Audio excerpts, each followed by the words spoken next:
Hello YouTube, Chris Holston here with HolstonBoxing. I kind of have yet to actually set up my backdrop and everything for YouTube, but it's a lot of things that I'm working on, so stay posted. But what I wanted to do was I wanted to go ahead and give everyone, I guess, my overview of the Manny Pacquiao and the Keith Thurman fight. And a lot of people are feeding into, the fight hype that a lot of people are supposed to feed into, and a lot of people miss the intricacies of the fighters, because boxing is a science. So a lot of people like to tend and like to forget that Manny is a dog. Keith Thurman, the last time he was rushed with Sean Porter, was pressured a lot, and he's gonna have that again with Manny Pacquiao. But Manny Pacquiao actively knows how to back out of his bouts, and or he knows how to.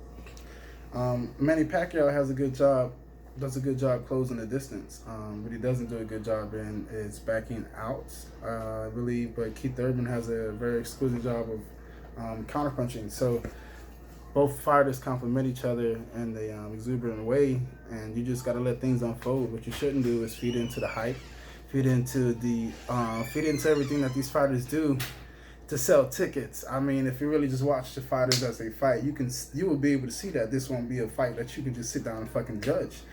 This is going to be a fight that possibly ends in the 4th or 5th round. This is a fight where one fighter is going to either have to give up or give in. So for everybody that feels as if Keith Thurman is just going to run over Manny Pacquiao, and for everyone who feels as if Manny Pacquiao is just going to run over Keith Thurman. That's a country singer. Keith Thurman one time. It just don't work like that. But the odds are forever in the favor of the man who has the strongest boxing will. And that's what a lot of critics don't see, because a lot of critics aren't fighters, which is why I'm doing what I'm doing. Not many fighters will sit down and actually give back overview on things as things go on if it has nothing to do with their fights or their camp, because it's not pushing their promotion. But at the same time, it's a fight world for a reason. The more you give to the fight world, the more the fight world understands the fight world. There's more people understand the fight world. the more the fight world gives back to the people, the more the people understand the fight world. Which is why everything that I do is being documented. Everything that I do is being logged in, because I want people to see my journey and say, okay, he can do that. There's reasons why people like George Foreman can take 10 years off of beating 10 people in one day from the Rumble in the Jungle and just continue to beat people. It's reasons why fighters go their own way. But at the same take, I want to be able to let the people and the fighter have the same type of podium. This is a sport where you can get paid very lucratively for a very short period of time, and that's a good thing. That's actually a great thing. That's a great business way to work a platform. But at the same time, if a boxer doesn't have financial literacy, it's going to be very hard for him to be able to allocate his dividends. And it's very simple, very simple economics. So this is going to be a short video. My next video, I will be getting into more details of heavy bag training, how to actually throw punches, how to actually work at an angle. Throwing punches and working at angles are two different things. You can throw a punch at any time, but if you can find the right angle and you can use the right punch to set it up to throw it, then you're really working somebody into a corner, which is what a setup technically is.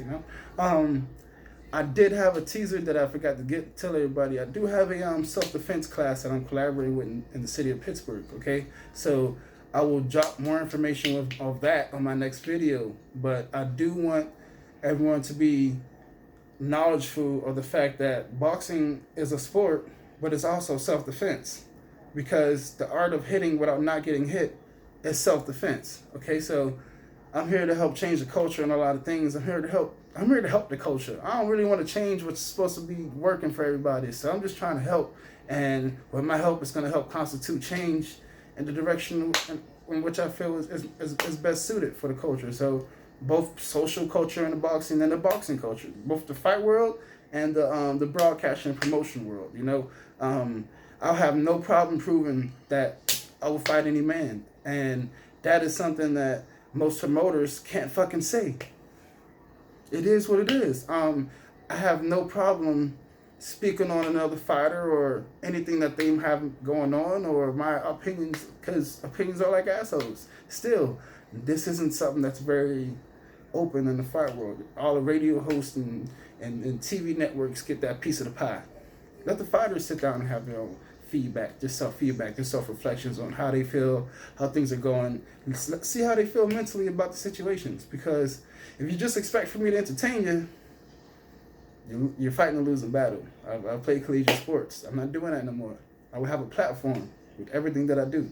I love y'all. HolstonBoxing, Chris Holston. If you want to check me out on Instagram, I have a lot of film on there. HolstonBoxing as well. I love y'all. Stay humble, stay blessed. I hope I sparked your interest.